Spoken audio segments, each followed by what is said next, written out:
You got AR-15. If you believe in this kid, like you say you believe in this kid, he's cooking. Let him do his thing. But I know one thing, and I'm going to say this about, it's not a knock, but I know AR. Talk that I understand Bron's tired. I get it. I understand you 38. But when you are tired, Bron, this is what I need from you. Talk to him, baby. I need you to get off the goddamn basketball and play through the post so you can relax, rest. You got point guards like AR. Now, I get it. You don't trust D'Lo or Schroeder right now because right now, the size of the Denver Nuggets is giving them problems when it comes to driving and kicking. They haven't been able to get passes off because, I don't know, maybe because they're just taller.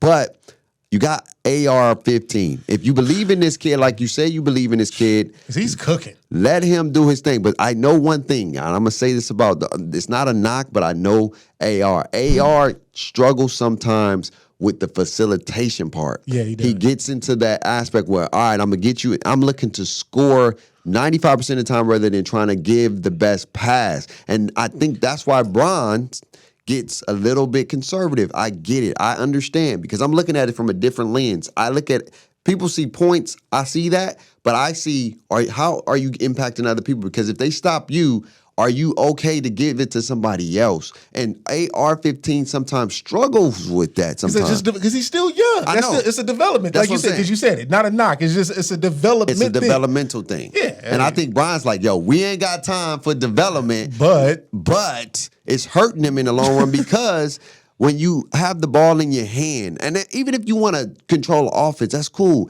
Give the ball to AR, run a set, run a play, and get a more productive play. But y'all choose to settle, and Bron, and more importantly, settling for non-rhythm, just shooting threes, just so he can take a break. And then that makes it hard for you to take a break because now you're getting long rebounds and they're getting into transition. And now you're running. And so now you're tired anyway. Now you're even more tired, Bron. Bron, I need you to be Bron. I need you to be bro. Don't nobody want to deal with your dominance. No. And I know it's tiring. But you have to fight through this tiring if you want your fifth ring, because this is your best chance to get the fifth. This is going to be the best chance you have to get another ring. Because we're not saying it can't happen. Yeah, but I'm saying this is your best chance. We don't know what the team going to look like next year. We don't know if people going to get hurt. We don't know this nothing. Is your opportunity now. I'm going to start with AD. Go. You know me, man. I'm a big AD fan. Yeah. I'm damn near an AD apologist to a certain extent, but I hold AD accountable. Yeah. I just sometimes don't like how the Lakers how the Lakers use him. I think the Lakers kind of use him like Jokic, if you're being honest. Have him at the top, set some back screens, some ball screens. AD can pass the ball. He was formerly a point guard. That's how he got a solid handle of the ball too, but the Lakers don't like to utilize him in that same role. The problem with AD, as I've watched these playoffs, it's always the first quarter.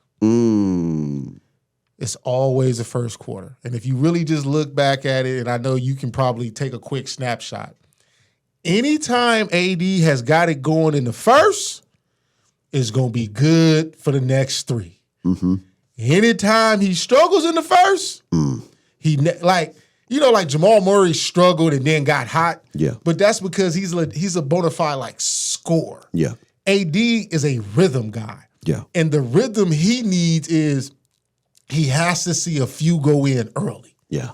For him to remain confident. Because I think the point that you're making that I think now I kind of see it and maybe we agree here. It's not that he's not taking the same shots. It's the mentality of, okay, this is my shot, I'm going to make it. Right? So it's like, I was making these shots earlier, but now that I've missed a couple, I'm not sure I can make it. So I'm not shooting it with the same confidence. That's all I'm saying. I'm just not. Like, it is the same shot. Yeah. But because I've missed a couple of these. It's a psyche. It's like, damn. Versus the Jordans, the Kobe's, KD's, Book, Jamal. It's like, nah. This motherfucker going in. Exactly. This next one going in. Exactly. And I'm going to keep shooting it because in my head, it's going to go in. But they're battle tested. We talked about that. No, but do you know what's crazy? And I don't want to focus on too much because, we still got stuff to talk about. But to be battle tested, right? Yeah. They've always figured out a way to win those games. Yeah. And for the first time in this series, they have lost. First time in this playoffs. Both games. That's tough. Yeah, That they was being battle tested. You're right. They've always found a way to prevail. That's the Game- part that scares me. Game 4 against Memphis. Game 1 against Memphis. Game 4 against Memphis. Game 1 against Golden State. Game 4 against Golden State. Or games that have been similar to games 1 and 2 against Denver. Exactly. And the first time in the playoffs, Yeah. they I see what you haven't mean. won those games. That's that true. scares me. Oh man, you know what, bro? Man, I'm hungry. you hungry? Yes, and you know where I can go get something to eat? Yeah, where can you go? I can go get a big chicken bowl. Not only a big chicken bowl, What a else can you deluxe shrimp bowl. Oh my goodness. You know what? I can also get something supreme. Oh, Supreme? Oh yeah. Okay. It's good. Some It of the is. finest seafood, aka gumbo, in town. Tell them where they need to go to tap in. If you want to get all that, Yes. you need to go in and tap into the Fresno Gumbo House. Yes, sir. Located off of 1340 Fresno Street, Fresno, California. Tell them.